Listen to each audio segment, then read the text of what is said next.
രസകരമായ ഒരു കാര്യമാണ്. കാരണം സാർവത്രികമായി MP മനസ്സിലാക്കപ്പെട്ടു കഴിഞ്ഞ ഒരാളാണ്. അദ്ദേഹത്തിൻ്റെ ജീവിതത്തിൻ്റെ മിക്കവാറും എല്ലാ പ്രവൃത്തി മേഖലകളും കഴിഞ്ഞ 3-4 പതിറ്റാണ്ടായി മലയാളിയുടെ വായനയുടെയും മലയാളിയുടെ ദൈനംദിന ആലോചനകളുടെയും പരിസരങ്ങളിൽ നിരന്തരമായി നിലനിന്നു പോരുന്നുണ്ട്.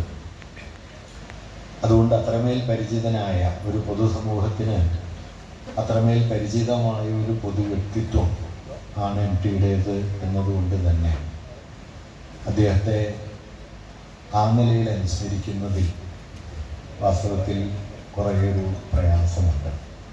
അതിനപ്പുറം വ്യക്തിപരമായ അദ്ദേഹത്തിൻ്റെ ജീവിതത്തെ ശ്രീകുമാരനെ പോലെയോ നന്ദേട്ടനെ പോലെയുള്ള ആളുകൾ അടുത്ത് പരിചയിച്ചതുപോലെ പരിചയപ്പെട്ടിട്ടുള്ള ഒരാളല്ല ഞാൻ.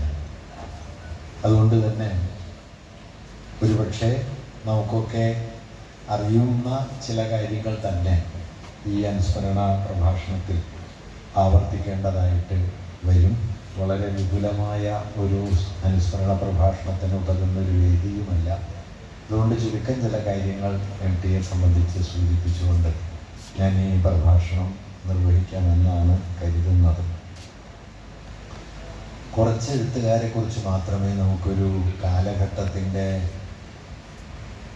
അനുഭവഘടനയെ നിർമ്മിച്ചവർ എന്ന നിലയ്ക്ക് പറയാൻ കഴിയും.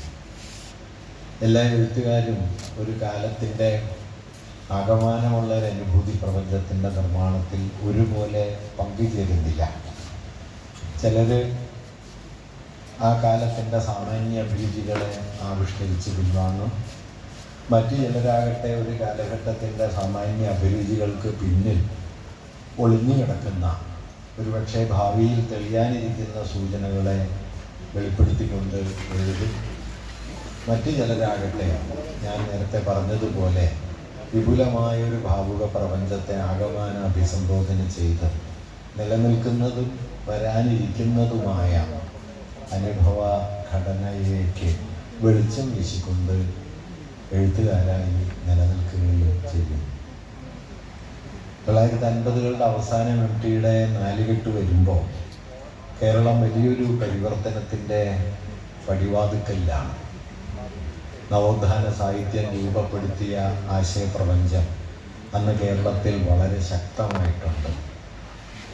നവോത്ഥാന ഗാഥികർ എന്ന് നാം വിളിച്ചു പോരുന്ന മിക്കവാറും എല്ലാ എഴുത്തുകാരും വളരെ സജീവമായി 50കളുടെ അവസാനം നമ്മുടെ രചനാരംഗത്തുണ്ട്. തകഴിയുണ്ട്, ദേവുണ്ട്, ബഷീറുണ്ട്, പൊൻകുന്നമർത്തിയുണ്ട്, ലളിതാംബികളുണ്ട്, പൊറ്റക്കാട് ഉറൂബുമുണ്ട്. ഇവരൊക്കെ നവോത്ഥാനത്തിൻ്റെ മാനവികമായ ഒരു പ്രകാശത്തെ നമുക്കിടയിൽ പ്രസരിപ്പിച്ചുകൊണ്ടിരിക്കുന്ന കാലത്ത് തന്നെയാണ് MT എഴുത്തിലേക്ക് കടക്കുന്നത്.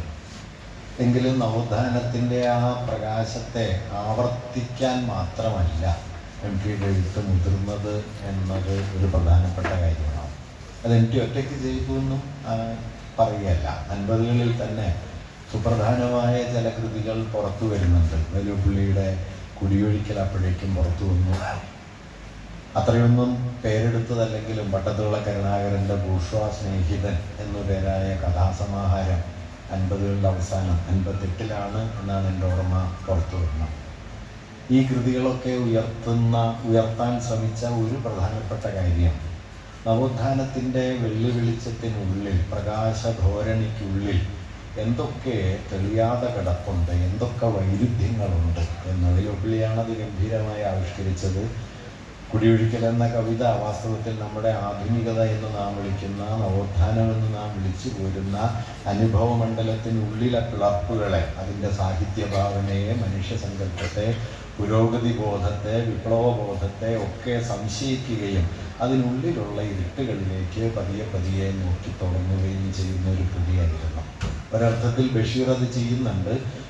മനുഷ്യരുടെ നവോത്ഥാനം ഉയർത്തിയ വലിയ മനുഷ്യരുടെ പിന്നാമ്പുറങ്ങളിലുള്ള ചെറിയ ചെറിയ മനുഷ്യ ജീവിതങ്ങളിലേക്ക് ബഷീർ തമാശക്കഥയെന്ന മട്ടിൽ തൻ്റെ കഥകളിലൂടെ സഞ്ചരിക്കുന്നുണ്ട്. അദ്ദേഹത്തിൻ്റെ സ്ഥലം കഥകളാണ് ഒരു നിലയ്ക്ക് മലയാളത്തിൽ ആദ്യമായി പെറുക്കികളുടെ ജീവിതത്തെ നമ്മൾ ക്ലാസിക്കൽ ഭാഷയിൽ ലുംബൻ എന്ന് പറയുമല്ലോ, പെറുക്കികളായ മനുഷ്യർ, അവരുടെ ജീവിതത്തിലേക്കൊക്കെ കടക്കുന്നത് ബഷീറിൻ്റെ കൃതികളാണ്. 50കളുടെ ഒടുവിലാകുമ്പോഴേക്കും ബഷീർ MTയുടെ നാലുകെട്ട് വന്നു. 60കളുടെ ആരംഭത്തിൽ അദ്ദേഹത്തിൻ്റെ അസുരവിത്ത് വന്നു. 69ൽ അദ്ദേഹത്തിൻ്റെ കാലം എന്ന കൃതിയും വന്നു. ഈ 3 കൃതികൾക്കും വാസ്തവത്തിൽ ഞാൻ നേരത്തെ പറഞ്ഞ ഭാവുകത്വ പരിണാമത്തിൻ്റെ ചരിത്രത്തിൽ സുപ്രധാനമായൊരു സ്ഥാനമുണ്ട് എന്നാണ് ഞാൻ കരുതുന്നത്. കാരണം നവോത്ഥാന മൂല്യങ്ങളുടെ വലിയ തോതിലുള്ള ഒരു ആവിഷ്കാരം പോലെയാണ് നാലുകെട്ട് എന്ന കൃതി വന്നതെങ്കിൽ ഒരു പതിറ്റാണ്ടിനപ്പുറം പുറത്തു വരുന്ന കാലമാകട്ടെ വാസ്തവത്തിൽ പിന്നീട് തെളിഞ്ഞു വരാനിരിക്കുന്ന മോഡേണിസ്റ്റ് ഭാവുകത്വത്തെ പല നിലകളിൽ ആന്തരികമായി ഉൾക്കൊള്ളുന്ന ഒരു രചനയായിട്ട് നമുക്ക് കാണാൻ പറ്റും. സുന്ദരികളും സുന്ദരന്മാരിലെ വിശ്വം ലോകത്തിൻ്റെ അറ്റം തേടി യാത്ര പുറപ്പെടുകയും കോഴിമുട്ട കുഴിച്ചിട്ടിട്ട് അത് മുളയ്ക്കുമെന്നറിയാനായിട്ട് കാത്തിരിക്കുകയും ഒക്കെ ചെയ്യുന്ന നമ്മുടെ ജീവിതബോധത്തിൻ്റെ സാമാന്യമായ യുക്തികളിലുള്ള ചില വൈരുദ്ധ്യങ്ങളെ തേടി തുടങ്ങിയ ഒരാളാണ്. പക്ഷേ ഉറൂബിൽ വളരെ പ്രബലമായിരുന്ന മാനവികതാ ബോധം കൊണ്ട് എടശ്ശേരിയെയും മറ്റും പ്രചോദിപ്പിച്ച മാനവികതാ ബോധത്തിൻ്റെ വളരെ തീക്ഷ്ണമായ സാന്നിധ്യം ഉറൂബിൽ ഉണ്ടായിരുന്നത് കൊണ്ട് വിശ്വമെന്നത് വാസ്തവത്തിൽ നമ്മുടെ കഥയുടെ ചരിത്രത്തിൽ മോഡേണിസ്റ്റ് സെൻസിബിലിറ്റിയിലേക്ക് കാലൂന്നിയ ഒരാളല്ല, മാനവികതയിൽ നിന്ന് പുറപ്പെട്ടു തുടങ്ങിയ ഒരാളാണ്.